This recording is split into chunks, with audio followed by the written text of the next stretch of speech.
The United States just crossed $40 trillion in debt. That's a number so big, it stops meaning anything. So let's shrink it. The US now owes more than its entire economy produces in a year. It pays around $1 trillion a year just in interest, more than it spends on its whole military. And the debt grows by roughly $5 to $8 billion every single day. If you ran your finances like this, you'd be bankrupt in a month. So here's the genuinely strange question nobody's scary headline actually answers. Why hasn't the United States collapsed? Because the answer isn't what you've been told. Stick around. You've seen the debt clock. You've felt the instinct. Every one of us runs the same math in our heads. Debt this big, growing this fast, has to end in disaster. The way a person maxing out credit card after credit card eventually hits a wall. It feels obvious. It feels like common sense. That's the trap. A country, and especially this country, is not a household, and it does not play by household rules.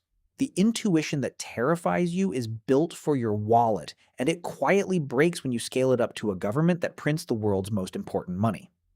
So forget when does it collapse. The real questions are, why hasn't it? And what actually goes wrong instead? Here's the first thing that breaks your intuition.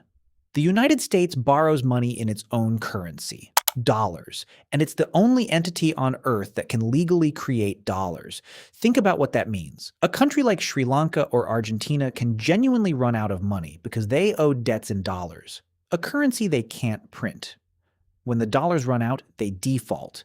But the US owes its debts in the very thing it can manufacture.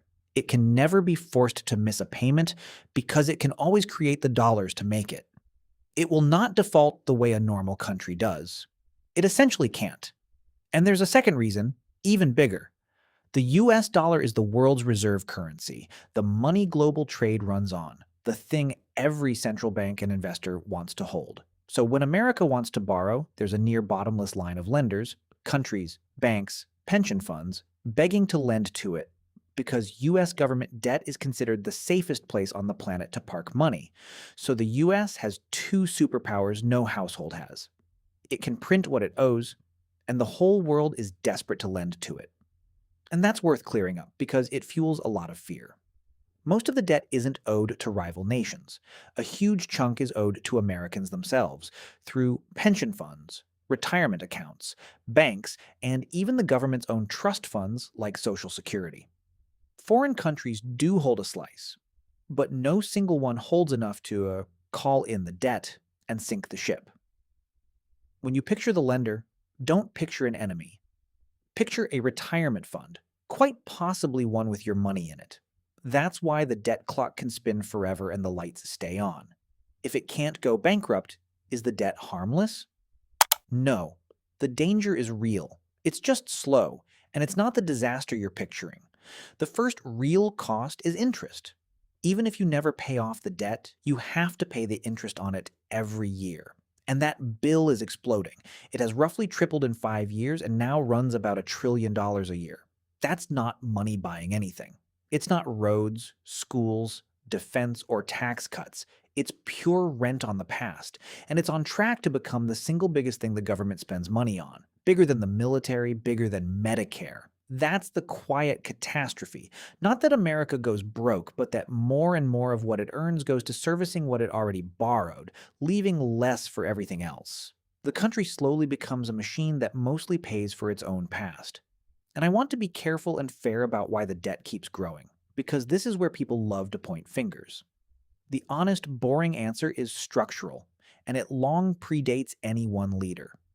For decades, under both parties, the government has simply spent more than it collects in taxes year after year. Underneath that are three slow forces nobody really controls. A population that's aging, so more people draw on programs like Social Security and Medicare, healthcare that keeps getting more expensive, and interest itself, compounding on all the borrowing that came before. It's not one villain. It's math that's been building for a very long time. Now, remember that just print the money escape hatch? Here's the surprise behind the door. If the government printed dollars freely to pay its debts, it would flood the economy with new money, and more money chasing the same goods pushes prices up. That's inflation, so the escape hatch isn't free. Printing your way out quietly taxes every person holding dollars by making their money worth less. The debt doesn't vanish, it just gets paid by your savings losing value. And the second trap is the scary one because it's the only thing that could turn a slow leak into a fast one: confidence. This entire system runs on the world believing the US will always pay. If lenders ever start to doubt it, they demand higher interest to keep lending. Higher interest makes the debt harder to service, which deepens the doubt, which raises interest again. Economists call that a debt spiral. And the frightening thing about it is that it isn't driven by the math, it's driven by belief. The numbers can look identical the day before and the day it starts. So here's where I have to be straight with you, because this is where the confident people on both sides are lying to you. Nobody actually knows where the breaking point is, and serious, honest experts disagree, loudly. One camp says the current path is unsustainable. Interest is growing faster than the economy, it's crowding out everything else, and eventually confidence cracks. The other camp points out that a country printing its own reserve currency has enormous room and offers a live example. Japan's debt is more than 2.5 times its entire economy, far worse than America's, and it hasn't collapsed, largely because its own citizens hold most of it. The honest answer is that the US sits somewhere between totally fine and genuine problem. And which way it tips depends less on the number itself and more on whether the world keeps trusting it.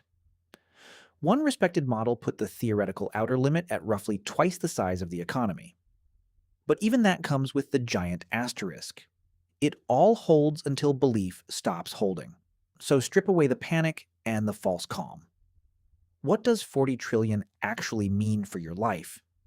You are not going to wake up to a headline that says, America is bankrupt, everything is canceled. That's not how this goes. What you'll feel instead is quieter and slower.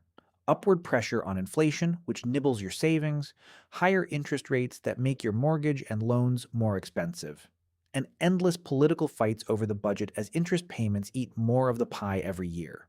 The debt won't arrive as an explosion. It arrives as a slow tightening, a country and a wallet with a little less room every year.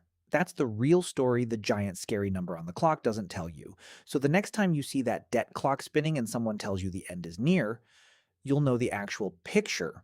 A superpower doesn't die from a big number. The number is almost a distraction.